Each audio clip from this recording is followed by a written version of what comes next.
नमस्कार दोस्तों, बहुत बहुत स्वागत है आप सभी का। दोस्तों, इसके पहले वाले वीडियो में हम लोग फर्रुखसियर को देख रहे थे, ठीक है। उसमें हम लोगों ने फर्रुखसियर से संबंधित बहुत सारे घटनाओं को देखे थे। अब हम लोग देखने वाले हैं कि किस प्रकार से फर्रुखसियर अपने आप को सैयद बंधुओं के चंगुल से मुक्त करता है, ठीक है। और मुक्त करने के प्रयास में वह सफल होता है या नहीं होता है, इन सभी बातों को हम लोग देखेंगे। ओके, चलिए देखते हैं। दोस्तों, मैंने पहले ही आप लोगों को बताया था कि ये जो सैयद बंधु थे, इन लोगों ने अपने ही स्वार्थ को ध्यान में रख करके फर्रुखसियर को मुगल बादशाह घोषित किया था, ठीक है। परंतु फर्रुखसियर इस बात से उस समय अनजान था। वह नहीं समझा था कि यदि मैं मुगल बादशाह बन जाऊंगा, इसके बावजूद भी सैयद बंधु हमें कठपुतली की भांति इस्तेमाल करेंगे। ओके, परंतु धीरे धीरे यह बात जो थी, यह फर्रुखसियर को भी समझ में आ गई। वह समझ चुका था कि ये जो सैयद बंधु है ना, ये हमें किसी प्यारवश या प्रेमवश मुगल बादशाह नहीं बनाया है, यह अपने स्वार्थ की सिद्धि के लिए ही हमें इस्तेमाल कर रहे हैं। तो इससे हमें धीरे धीरे मुक्त होना होगा, इनके चंगुल से हमें छुटकारा पाना होगा, ठीक है। और यही कारण था कि फर्रुखसियर अब धीरे धीरे अपने अनुसार, यानी अपने पावर के अनुसार, अपने शक्ति के अनुसार या अपने मन मुताबिक डिसीजन लेने लगा था। परंतु यह बात सैयद बंधुओं को कदापि बर्दाश्त नहीं थी, ठीक है। सैयद बंधु जो थे, वह हमेशा ही फर्रुखसियर को अपने हाथ की कठपुतली बनाए रखना चाहते थे। अब देखिए क्या होता है। अब फर्रुखसियर और सैयद बंधुओं के बीच दरार आ जाती है, ठीक है। और दोनों में मनमुटाव उत्पन्न हो जाता है। और जैसे ही मनमुटाव उत्पन्न होता है दोनों के बीच, तो इसमें सैयद बंधु बहुत ही चतुर सिद्ध होते हैं। उन लोगों ने फर्रुखसियर के किसी भी प्रकार के सख्त कदम उठाने से पहले ही सैयद बंधुओं ने क्या किया कि मराठों के जो प्रथम पेशवा थे बालाजी विश्वनाथ, उनसे दोस्ती कर लिया, ठीक है। और दिल्ली में उनके साथ एक समझौता किया, जिसमें शर्त यह रखी गई कि जो बालाजी विश्वनाथ थे, वे सर्वप्रथम फर्रुखसियर को या फर्रुखसियर की सत्ता से हटा दे या फर्रुखसियर के तख्ता पलट में सैयद बंधुओं की मदद करे। और इसके बदले में सैयद बंधुओं ने यह वायदा किया कि यदि फर्रुखसियर का तख्ता पलट कराने में आप मदद कर देते हैं, ठीक है, हम लोग इसमें सफल हो जाते हैं, तो मैं आपको वचन देता हूं कि शिवाजी द्वारा जितने भी मुगल साम्राज्य के क्षेत्र को जीता गया था या जितने भी मुगल कालीन किले पे अधिकार किया गया था, ठीक है, उसे पुनः मराठों को सौंप दिया जाएगा। यानी उसमें से किसी भी प्रकार के किले या क्षेत्र को मुगल साम्राज्य के अधीन नहीं रखा जाएगा। और इसके साथ साथ यह भी वचन दिया गया सैयद बंधुओं द्वारा कि इसके बाद मराठा पेशवा द्वारा जब भी दिल्ली पे आक्रमण किया जाएगा, सैयद बंधु उसमें उनकी मदद करेंगे। ओके, तो जैसे ही यह वचन दिया गया सैयद बंधुओं की, जो मराठा पेशवा थे बालाजी विश्वनाथ, उन्होंने इस पे सहमति दर्ज कर दी। क्योंकि यह जो वचन दिया गया था ना सैयद बंधुओं द्वारा मराठों को, यह मराठों के लिए बहुत ही महत्वपूर्ण साबित हुआ। यही कारण है कि इसे मराठों का मैग्ना कार्टा भी कहा जाता है।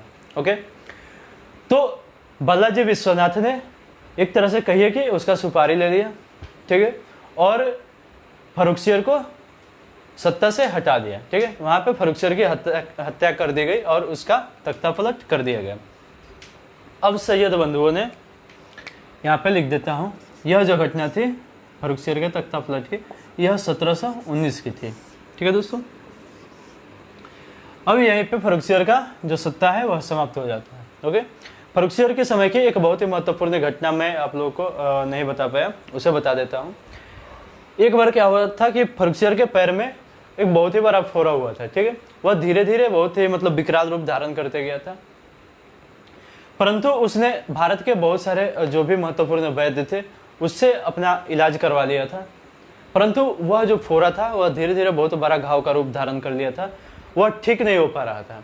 यह खबर जब पता चली एक अंग्रेज डॉक्टर को, जिसका नाम था विलियम हैमिल्टन, ठीक है, वह फर्रुखसियर के पास पहुंचता है और उसका सर्जरी करके उसे ठीक कर देता है। जब फर्रुखसियर का घाव ठीक हो जाता है तो वह बहुत ही प्रसन्न होता है और वहीं पे विलियम जो हैमिल्टन था डॉक्टर, उससे पूछता है कि यदि आपको किसी भी प्रकार की कठिनाई हो, ठीक है, या आपको किसी भी प्रकार का हमसे पुरस्कार या उपहार चाहिए, तो आप बोलिए, मैं तुरंत आपको ला कर दूंगा, ठीक है।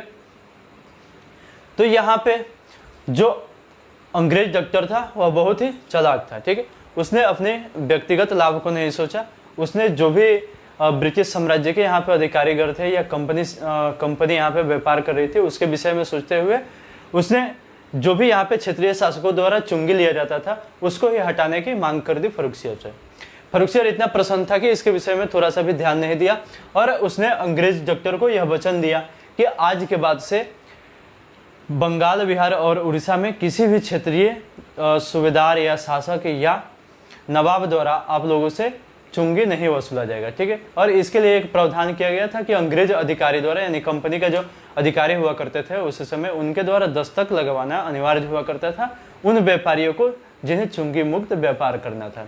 इसी को दस्तक प्रणाली के भी नाम से जाना गया था, ठीक है। और इस घोषणा को ही स्वर्णिम फरमान के नाम से जाना गया था। और यही दस्तक प्रणाली जो कि 1717 ईस्वी में दी गई थी फर्रुखसियर के द्वारा, यह आगे चल करके हमारे भारतवासियों के लिए बहुत ही विकराल रूप साबित होती है, ठीक है। और यही कारण था कि आगे चल करके प्लासी का युद्ध जैसी घटना होती है, तो उसको भी हम लोग आगे देखेंगे। फिलहाल हम लोग यहाँ से आगे देखने वाले हैं कि फर्रुखसियर के बाद मुगल शासन का क्या होता है। ओके, अब देखिए सैयद बंधु जो थे, सैयद बंधु, मैंने पहले ही बताया कि यह कभी भी स्वयं को शासक बनाना नहीं चाहते थे, क्योंकि इससे जनता में आक्रोश आ जाती और इन्हें खुद से ही गद्दी छोड़ देना पड़ता, ठीक है। यही कारण है कि ये मुगल जो वंशज थे उन्हीं को अपना हथकंडे के रूप में इस्तेमाल कर रहे थे। और फिर यही हुआ भी। फर्रुखसियर के बाद जो जहादर शाह का एक छोटा भाई था रफ़ी उस शान, उसी के पुत्र रफ़ी उद दर्जात, ठीक है दोस्तों, इसको 1719 ईस्वी में मुगल बादशाह बना दिया जाता है। परंतु रफ़ी उद दर्जात जो था इसकी किस्मत साथ नहीं देती है और केवल 2 महीने बाद ही क्षय रोग से इसकी मृत्यु हो जाती है, ठीक है। 2 महीने बाद ही क्षय रोग से इसकी मृत्यु हो जाती है, ठीक है दोस्तों। कभी कभी क्वेश्चन आता है कि सबसे कम समय तक शासन करने वाला मुगल शासक का क्या नाम है, तो वह नाम रफ़ी उद दर्जात ही आता है, ठीक है, क्योंकि इसी ने सबसे कम अवधि 2 माह के लिए शासन किया, ठीक है। उसके बाद क्षय रोग से इसकी मृत्यु हो जाती है। जैसे ही रफ़ी उद दर्जात की मृत्यु होती है और इसकी खबर फैल जाती है मुगलकालीन साम्राज्य में, ठीक है, तो जो मैंने पहले बताया था औरंगजेब का एक पुत्र था मोहम्मद अकबर, जिसके द्वारा 1681 ईस्वी में ही संभाजी के समर्थन में एक विद्रोह छेड़ा गया था औरंगजेब के नीतियों के खिलाफ में, ठीक है। और जब औरंगजेब चढ़ाई करते हुए 1689 ईस्वी में आक्रमण करता है मराठों के ऊपर, उस समय मोहम्मद अकबर भाग करके अफगानिस्तान होते हुए फारस चला जाता है, परंतु उसके जो पुत्र थे वे भारत में ही रह गए थे और उसी में से एक था नेकुसियर, ठीक है। जैसे ही यह खबर पता चली कि रफ़ी उद दर्जात की मृत्यु हो गई और योग्य उत्तराधिकारी के रूप में कोई नहीं है, तो नेकुसियर ने आगरा में विद्रोह कर दिया और स्वयं को वहां पे मुगल बादशाह घोषित कर दिया, ठीक है, नेकुसियर। इसका भी नाम आप लोग ध्यान में रखिएगा, क्योंकि यह भी क्वेश्चन पूछा गया है कि रफ़ी उद दर्जात की मृत्यु के बाद किस मुगल शासक द्वारा स्वयं को मुगल बादशाह घोषित किया गया, ठीक है, तो वह नेकुसियर का नाम आता है। परंतु सैयद बंधुओं ने यहाँ भी बहुत ही महत्वपूर्ण डिसीजन लिया गया और नेकुसियर के विद्रोह को निर्ममता पूर्वक दबा दिया गया, ठीक है। और उसके बाद से रफ़ी उद दर्जात के ही छोटे भाई रफ़ी उद दौला, ठीक है, रफ़ी उद दौला को मुगल बादशाह घोषित किया जाता है। यह भी जो घटना थी 1719 ईस्वी की थी। परंतु यहाँ रफ़ी उद दौला का भी किस्मत साथ नहीं देता है और 4 माह बाद, केवल 4 माह बाद ही रक्त अतिसार नामक रोग से इसकी मृत्यु हो जाती है। रक्त अतिसार नामक रोग से रफ़ी उद दौला की मृत्यु हो जाती है। और जब रफ़ी उद दौला की मृत्यु हो जाती है तब सैयद बंधुओं द्वारा क्या किया जाता है कि इसी में से ये जहादर शाह का जो सबसे छोटा भाई था जिसका नाम था जहान शाह, ठीक है, उसी के पुत्र रोशन अख्तर को मुगल बादशाह बना दिया जाता है, जो कि मोहम्मद शाह के नाम से मुगल बादशाह बनता है। ओके दोस्तों, तो यहाँ पे हम लोगों ने देखा कि सैयद बंधुओं द्वारा किस प्रकार से एक एक कर करके नए नए मुगल बादशाह बनाए जा रहे हैं। ठीक है, और यही कारण है कि सैयद बंधुओं को शासक निर्माता के भी नाम से जाना जाता है। ठीक है, शासक निर्माता, यानी हम लोगों ने यहाँ तक देखा कि सैयद बंधुओं ने फर्रुखसियर, उसके पश्चात रफ़ी उद दर्जात, ठीक है, उसके पश्चात रफ़ी उद दौला, तत्पश्चात रोशन अख्तर अर्थात मोहम्मद शाह को मुगल बादशाह बनाया गया। ठीक है, तो इस प्रकार से सैयद बंधु शासक निर्माता के रूप में एक बहुत ही इंपॉर्टेंट रोल अदा कर रहे थे मुगल काल में। ठीक है दोस्तों, तो यहाँ तक हम लोगों ने आज के वीडियो में देखा। एक बार मैं चाहता हूँ कि टोटली जो आज का वीडियो मैंने बनाया फर्रुखसियर से लेकर के रफ़ी उद दौला तक, उसका एक संक्षिप्त विवरण आप सभी के समक्ष प्रस्तुत कर दूं। ठीक है, जैसा कि हम लोगों ने पिछले वीडियो में पढ़ा था कि बहादुर शाह प्रथम के 1712 ईस्वी में मृत्यु हो जाती है। ठीक है, उसके पश्चात हम लोगों ने देखा कि उसके जो 4 पुत्र जीवित थे, जहादर शाह, अजीम उस खान, रफ़ी उस खान एवं जहान शाह। ठीक है, उन लोगों में उत्तराधिकार का युद्ध छिड़ जाता है, और जब उन लोगों चारों पुत्रों में उत्तराधिकार का युद्ध छिड़ता है तो उसमें जो जहादर शाह था वह बहुत ही चतुर साबित होता है, और उसने असद खां के पुत्र जुल्फिकार खां की मदद से अपने तीनों भाइयों की हत्या करवा देता है और स्वयं जहादर शाह के नाम से मुगल बादशाह बन बैठता है। ठीक है, जहादर शाह जब मुगल बादशाह बना तो उसने भी बहादुर शाह प्रथम की ही नीतियों पर या उसके ही नक्शे कदम पर आगे बढ़ना उचित समझा। ठीक है, और यही कारण था कि इसने भी जजिया कर को प्रतिबंधित रखा और सुलह कुल नीति का प्रतिपादन किया, एवं जो बुंदेल सरदार थे और जाट सरदार थे उनके साथ मैत्रीपूर्ण संबंध स्थापित किया। इसके द्वारा यानी जहादर शाह के द्वारा ही जो प्रमुख है जो राजपूत साम्राज्य था मारवाड़, वहां के शासक अजीत सिंह को महाराजा की उपाधि प्रदान किया, एवं इसके साथ साथ उन्हें गुजरात की सूबेदारी भी प्रदान किया। ठीक है, इसके अलावा जो उस समय का एक और महत्वपूर्ण राजपूत साम्राज्य हुआ करता था आमेर, वहां के शासक जय सिंह को सवाई या मिर्जा राजा की उपाधि प्रदान किया और उन्हें मालवा की सूबेदारी भी दे दी। ओके दोस्तों, इसके बाद हम लोगों ने देखा कि जहादर शाह जो था उसने असद खां को वकील नियुक्त किया और उन्हीं का पुत्र जो जुल्फिकार खां था जिसने इसे शासक बनाने में मदद किया था, उसे इसने अपना वजीर बना दिया। ओके, उसके बाद जो इलाहाबाद का सूबेदार हुआ करता था अब्दुल्ला खां और पटना का सूबेदार हुआ करता था हुसैन अली खां। ठीक है, और उसी दोनों व्यक्तियों को सैयद बंधु कहा जाता है। उन सैयद बंधुओं द्वारा 1713 ईस्वी में जहादर शाह की हत्या कर दी जाती है। ठीक है, क्योंकि वे जानते थे कि यदि यहाँ पे हम लोगों ने मौका पे चौका नहीं मारा तो फिर आगे चल के मुगल सत्ता में हम लोग कभी भी कायम नहीं हो पाएंगे। यही कारण था कि जैसे ही उन लोगों ने देखा कि मुगल शासन की कड़ी कमजोर होती जा रही है तो जहादर शाह को ही उन लोगों ने अपना निशाना बनाया और इनकी हत्या करके अपने ही नेतृत्व में मुगल सत्ता को आगे बढ़ाने का निश्चय किया। चूंकि सैयद बंधुओं द्वारा या सैयद बंधुओं को यह पता था कि यदि हम लोग यहाँ का शासक बनते हैं, मुगल शासक बनते हैं, ठीक है, यानी भारत का शासक बनने का प्रयास करते हैं, तो जनता में असंतोष फैल जाएगी। ठीक है, और जनता द्वारा विद्रोह कर दिया जाएगा, क्योंकि जनता जो है अभी भी मुगल शासन में विश्वास करती है। उनके साथ जो इनकी अंधभक्ति या जो भी कह लीजिए वो जो है वह अभी टूटी नहीं है। ये लोग मुगल सत्ता से ही जुड़ना पसंद करते हैं।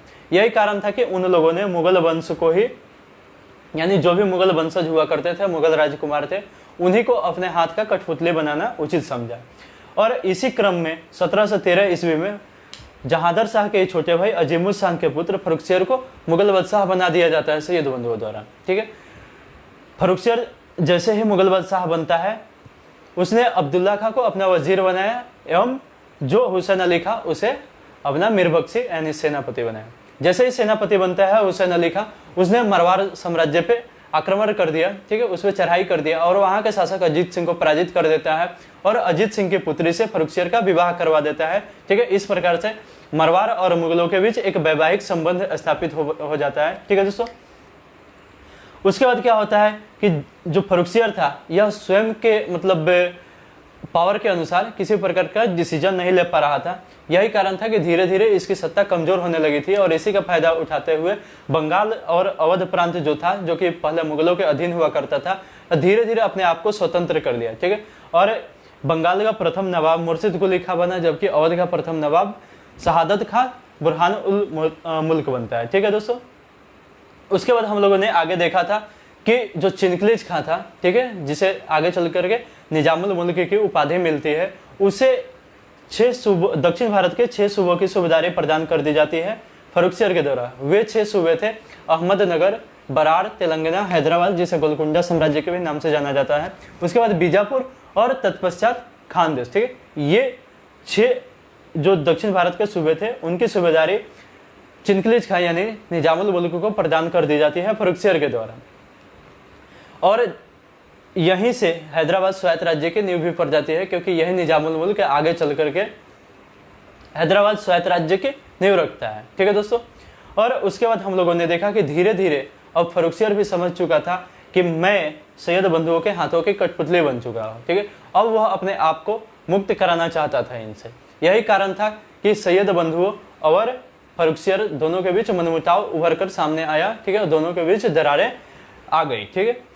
और इसी क्रम में सैयद बंधुओं ने सर्वप्रथम चतुराई दिखाते हुए अपना कदम आगे बढ़ाया और जो मराठा पेशवा थे, यानी जो प्रथम मराठा पेशवा थे बालाजी विश्वनाथ, उनसे दिल्ली का समझौता किया। और इस समझौते में यह शर्त रखी गई कि बालाजी विश्वनाथ फर्रुखसियर का तख्ता पलट कराने में सैयद बंधुओं की मदद करें, ठीक है। और इसके बदले में सैयद बंधुओं ने यह वचन दिया कि शिवाजी द्वारा जीते गए जितने भी मुगलकालीन साम्राज्य के क्षेत्र थे या जितने भी मुगलकालीन किलों पर उन्होंने अधिकार किया था, वे सभी किले और क्षेत्र पुनः मराठों को लौटा दिए जाएंगे, ठीक है। और इसके साथ साथ यह भी वचन दिया सैयद बंधुओं ने कि इसके पश्चात जो भी आक्रमण किए जाएंगे मराठों द्वारा दिल्ली पे, उसमें हम लोग आपकी मदद करेंगे, ठीक है। यह मराठों के लिए बहुत ही महत्वपूर्ण साबित हुआ। यही कारण है कि इसे मराठों का मैग्ना कार्टा भी कहा जाता है। और इसी महत्व को देखते हुए बालाजी विश्वनाथ ने इस समझौते पे सहमति प्रदान कर दिया और 1719 ईस्वी में फर्रुखसियर का तख्ता पलट करवा दिया, ठीक है।